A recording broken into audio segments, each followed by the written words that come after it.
च्या अंमली पदार्थ विरोधी पथक आणि घटक 1 यांच्या पथकानं दिनांक 24 जुलै आणि 27 जुलै रोजी अंमली पदार्थ MDच्या अनुषंगाने कारवाई केली। त्याच्यामध्ये एकूण MD मेफेड्रोन हा अंमली पदार्थ 2 किलो 184 ग्रॅम मिळून आला, ज्याची किंमत 3,97,00,000 रुपये इतकी आहे।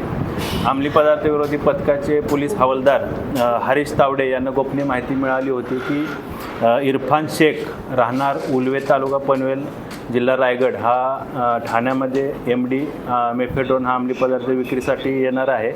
तर त्या अनुषंगाने सापळा कारवाई आयोजित करण्यात आली। त्यामध्ये अंमली पदार्थ विरोधी पथकाचे पोलीस निरीक्षक राहुल मस्के यांनी ACP घोरपडे यांच्या पर्यवेक्षणामध्ये त्यांच्या टीमने सापळा कारवाई आयोजित केली।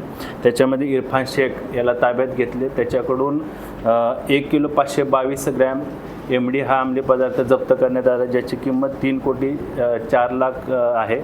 त्यानंतर दिनांक 24 रोजी घटक 1 चे पोलीस निरीक्षक सचिन गायकवाड यांना गोपनीय माहिती मिळाली होती। त्या अनुषंगानं ACP शेखर बागडे यांच्या पर्यवेक्षणामध्ये युनिट 1 चे सचिन गायकवाड आणि त्यांच्या टीमने सापळा कारवाई आयोजित केली, ज्यामध्ये शाहरुख सत्तार उर्फ रिजवान राहणार मंदसौर मध्य प्रदेश याला ताब्यात घेण्यात आले, ज्याच्याकडून 662 ग्रॅम वजनाचा MD अंमली पदार्थ जप्त करण्यात आला, ज्याची किंमत 92,68,000 रुपये इतकी आहे।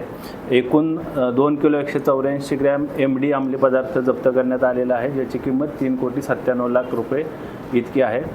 यामधील आरोपींना मान्य न्यायालयाने 30 आणि 31 तारखेपर्यंत पोलीस कोठडी रिमांड दिलेला आहे।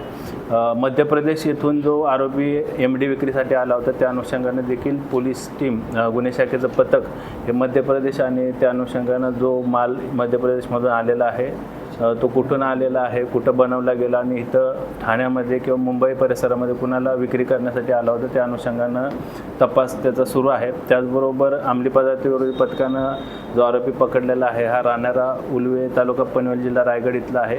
त्याने देखील हा MD पदार्थ कुठे बनवला किंवा कुठून त्याने खरेदी केला आणि कोणाला विक्री करणार होता, त्या अनुषंगानं देखील अंमली पदार्थ विरोधी पथकाचं पथक अधिक तपास करत आहे।